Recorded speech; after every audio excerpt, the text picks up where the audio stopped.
It was a sweltering summer evening on July 1st, 1951.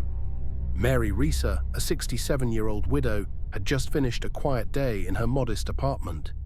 She told her landlady she was feeling tired and planned to take a sedative before bed. Nothing unusual, nothing out of the ordinary, or so it seemed. Mary wasn't a mysterious woman.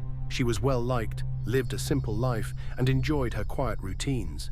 But within 12 hours, her name would be forever etched into one of the strangest and most chilling mysteries in American history. The next morning, Mary's landlady, Pansy Carpenter, arrived at her apartment to deliver a telegram. She knocked. No answer. She tried the door. It was hot to the touch. Alarmed, she called for help. When police and firefighters arrived, they were not prepared for what they found. Inside the apartment was an eerie scene. Mary's armchair was reduced to ashes, and so was Mary. Her body was almost entirely incinerated, except for her left foot, still wearing its slipper, unscathed. Nearby, there was a shrunken, blackened skull, much smaller than expected. The strange part: the rest of the room was virtually untouched. The walls were covered in soot, but nothing was burned. A pile of newspapers just feet away was barely singed. A fire capable of reducing a body to ash should have consumed everything in its path.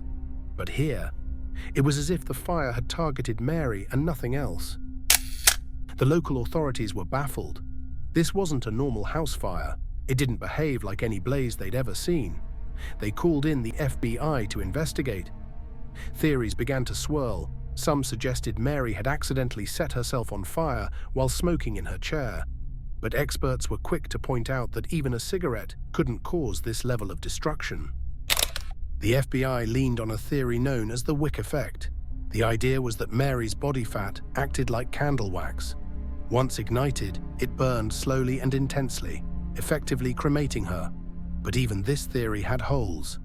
The heat required to reduce bones to ash was far greater than what the wick effect could achieve in a residential fire.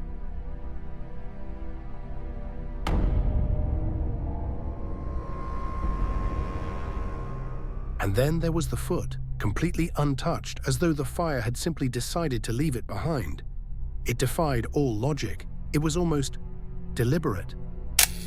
News of Mary Reeser's death spread like wildfire. Rumors began to take on a life of their own. Some whispered about spontaneous human combustion, a rare and unexplained phenomenon where a person seemingly bursts into flames without an external source. Others blamed the supernatural. Aliens, ghosts, even divine punishment were floated as possibilities. But Mary's son, Dr. Richard Reeser, wasn't satisfied with any of the explanations. He demanded a thorough investigation. Despite his insistence, the FBI eventually closed the case, labeling it an accidental death caused by fire. But for many, that conclusion raised more questions than answers. Decades later, the case remains unsolved. No one has been able to explain how a fire could burn so intensely in such a localized way, or why it left Mary's foot completely untouched. The story of Mary Reeser is a chilling reminder of how little we truly understand about the mysteries of life and death. Do you believe in spontaneous human combustion, or was there a more sinister force at play? Let us know your theories in the comments.